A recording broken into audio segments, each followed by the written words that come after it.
Okay. Let's see. Where do we leave off? Oh, yeah. Got the motor in. The frame. Now I need to make a list of everything I'm going to need so I can get this thing running. Which is pretty much everything. I know I'm going to need some headers.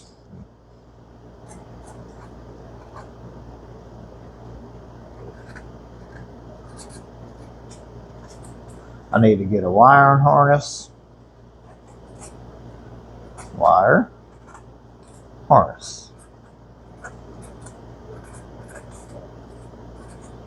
I need to get fuel lines ran.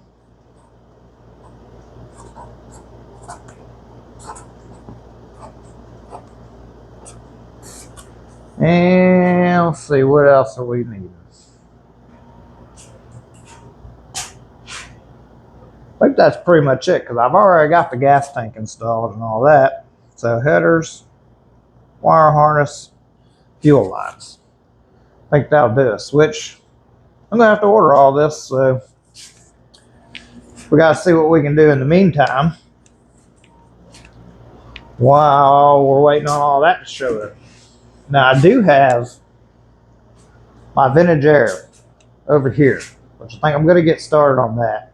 Throwing that in, it'll be easier while I don't have these fenders or anything in here anyway. But first thing I've got to do is I got to get this place cleaned up a little bit so I got room to work. I got a kitchen remodel going on and I got new appliances in here, so let me take care of that, and then we'll get this vintage air unboxed, at least the parts we can put on the cab of the truck, and I'll show you what all that stuff looks like.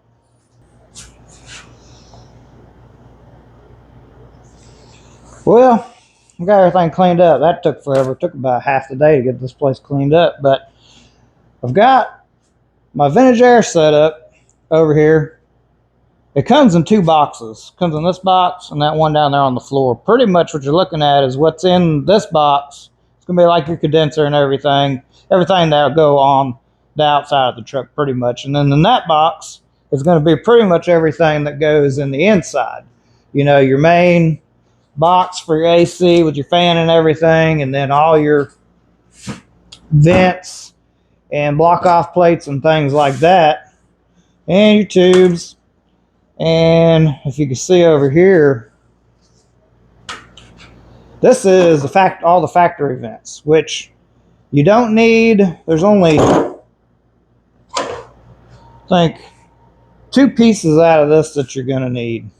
You're going to need this one right here, and then we've got to cut this one off somewhere around in here to adapt to their vent kit.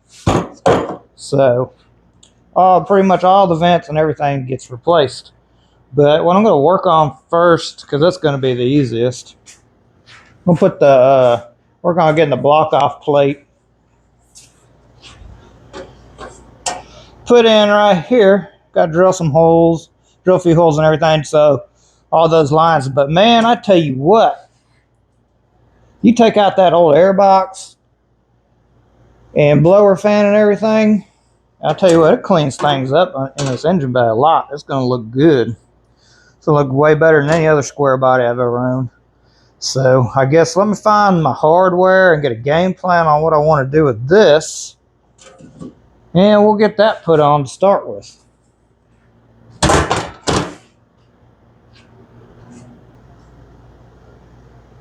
Well, this is where we're at with it so far. I just put it up there, and there's already, when you line it up, a hole right down here, and there's a supplied bolt in there you can stick through there and tighten it, and then one of the sheet metal screws right there, and it kind of locates this where it needs to be. You can kind of see how the fit is. I was hoping it would be better than that. It's kind of, I know it's not screwed down here yet, but it's still a little gappy and stuff.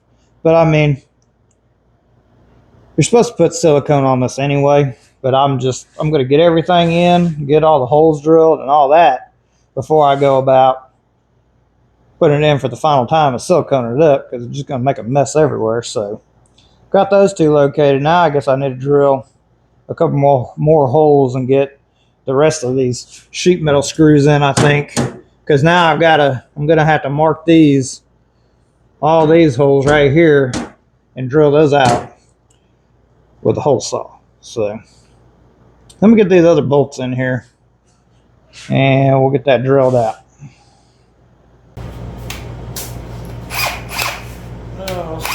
All I did was find me a drill bit, and through this already existing hole I just found one that would slide through. That way I know I'm not going to drill the hole too big for the rest of these sheet metal screws. So I'm going to go ahead and drill out these other holes.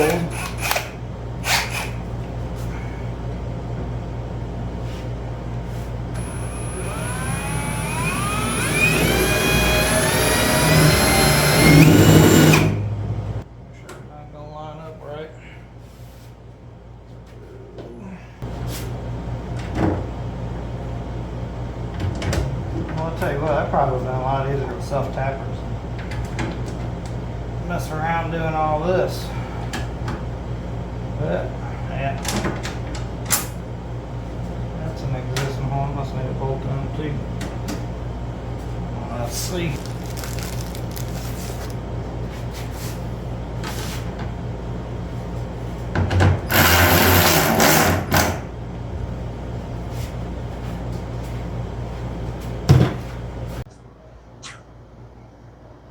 Well, as you can see now, this gap actually closed up pretty good. I mean, it's fitting a lot better now that I got all those screws in there, so I'm a lot happier with the way it works now. You know, it's got the screws around the perimeter.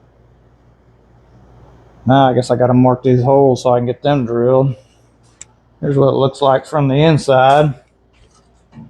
If you can see anything in there, just kind of blocking off that main big hole where that box used to go out. But see if we can get her marked, get her drilled out. Well, wouldn't you know, I don't have the right size hole saw bits, so we'll have to run to town to go get those. But I'm not going to run to town just yet because I plan on going to town later today. Let's talk about these door panels for a minute. They're old, crusty. They're in rough shape. They don't match the color I'm doing in the interior anyway. But I mean, they're still good, solid factory door panels. You know, you buy these aftermarket, man, it's hit or miss whether you're going to get one that's going to not crack up or if it's going to be worth a crap. I mean, you know how the aftermarket goes. So I'm thinking about using the good part of this, but I want to change up this armrest and maybe come down somehow and build maybe kind of a little cup holder in here somehow. So maybe I just need to cut this out and then maybe I can trace me out on some cardboard or something the kind of shape that I want that looks good to me here. I think that would be a good place to start. Of course, this is the upper door panel. I'm going to build some for the lower too, and I want them to look good together, but I guess I'm going to go ahead and try to work some on this first, and then I'll just make the lower ones look good to match the top ones. That sounds like a plan. Let's get started with that. Alright, you can see now, this is a section I cut out. This is some armrest right here. Now, this is the only part I'm going to cut out of this door because I want to maintain factory handle, my spot where my window crank comes through, and all of these factory mounting holes. Anytime you're trying to customize anything like this, if you can leave more of the factory mounting holes and things and locations intact on what you're working on, the better off you're going to be. Otherwise, you got to go back in, measure, try to figure all that out. And then two, as I build this one, I'm not going to touch the other door. I'm going to leave it exactly how it is. That way, if I need to take any measurements off of my other door panel, like how far this stuck out or something like that, then I'll have that.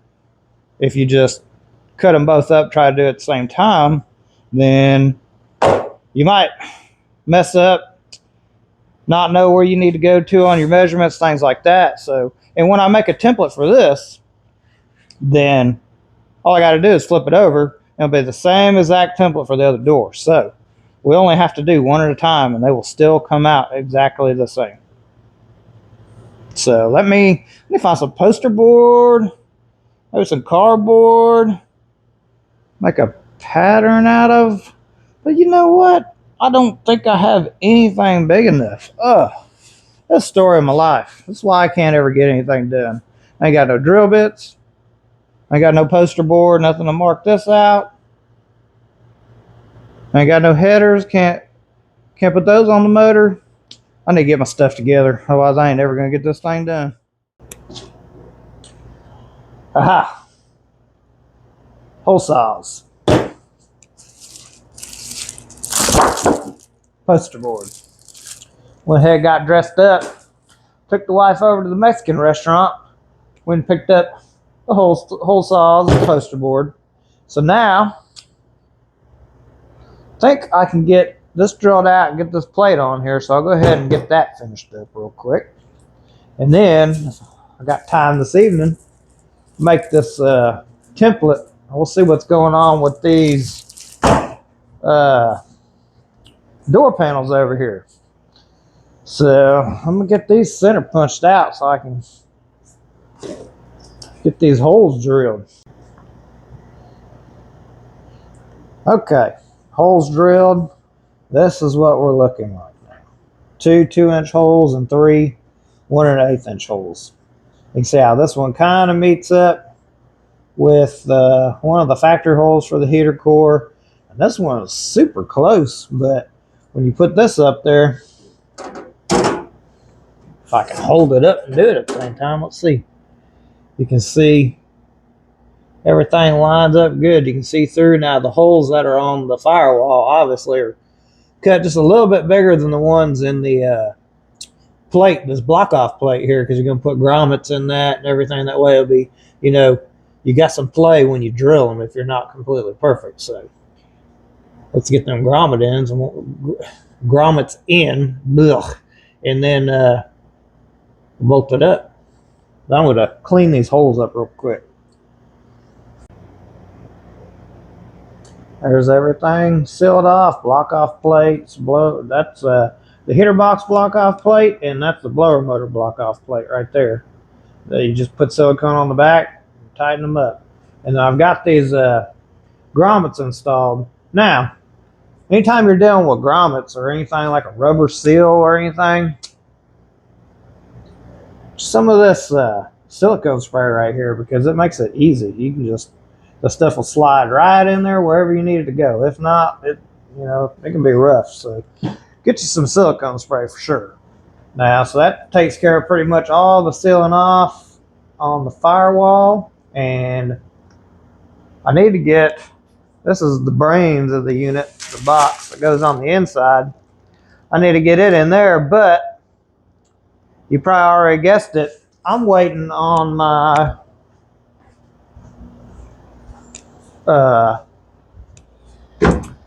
firewall pad to come in. Hopefully it'll be here tomorrow or the next day. So I got to put that on first so I can put that box up in there. So that's pretty much as far as I can go on that for right now. So, but I did get my poster board, and I also picked up a cup holder. I'm thinking I want to build something that allows a cup holder to go right about here on the door, do a armrest, come down and kind of build something out around for there to be a cup holder.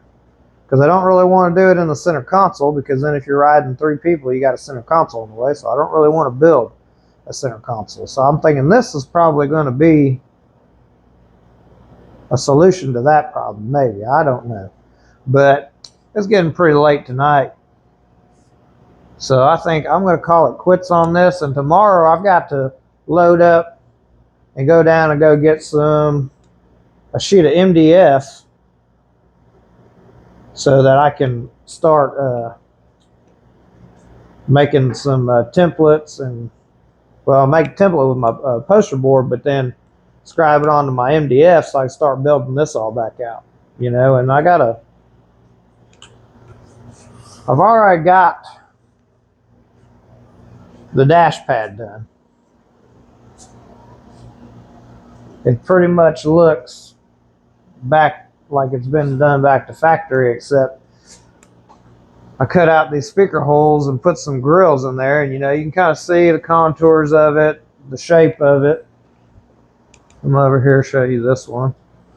This one, of course, it's a different shape, smaller than the one over there. They're not identical. But, so I got to kind of keep that theme contour more square looking, I think, probably when I'm building these door panels, or I don't think it'll match. So we'll figure that out tomorrow probably. Back at it. We're back in the shop. We got the whole router table out, table saw, fixing to go full woodworking mode here. Been working on making a template out of some poster board and drawing a few lines on some other things. Just, you know, you just gotta draw some lines, cut some stuff out, see if you like the way it looks. And a lot of it, I'm not really liking the way I've got it set up right now. I thought, you know, I was going to be slick, add a cup holder right here. But I don't really think I like the way that's looking. And that's okay. Your first try, you're not going to get it right. But I also got some lines drawn on this old armrest that I cut out. Thinking maybe I want to cut this section out. You know, that'll go away. Add some shape to that. And then, you know, this line up here, maybe have this be a little bit different contour before it gets up to the pad, you know, modernize it a little bit, give it some more lines so it's not so plain Jane, but not go completely away from the original style and look at the truck, because I'm not a big fan of just completely going the opposite direction. And I like to make changes that, you know, go with the truck, could maybe, you know, just be a little bit modernized version of what was already going on. I mean, that's just my style. I don't know how y'all like to do things. You might want to change it up completely, but this is just kind of what I'm doing. So I'm going to do a little bit more plotting out here. Maybe cut some of these lines on this armrest, see how I'm thinking that's looking, and I'll get back with you and show you what I come up with here. Here we go. I'm liking this better. I'm learning less is more. Cut this out right here. So obviously I just put this in here so it kind of give you contrast to the back, you know, for panel being here or whatever. But I'm liking the way those lines are. It'll kind of slim this thing up, give it some shape a little bit. And then I think I'll just cut this out up here, and I'll just build me another little trim piece to go up there. And that'll be enough. You know, you look at the door, you may not right away be like, wow, somebody completely redid that door panel. Unless you look at it for a little while, maybe. I don't know. But that's pretty much all I've got time for today. So I think I'm going to call it quits. But thanks for coming back and watching. And if you want to see how I get these door panels built, you know, a little tutorial, make sure you like and subscribe. Hit the notifications so you can see how it's coming along. And maybe it can help you along with whatever you're working on. It doesn't have to be square body Chevy. It could be any truck, car, anything you're working on. So we'll catch y'all next time.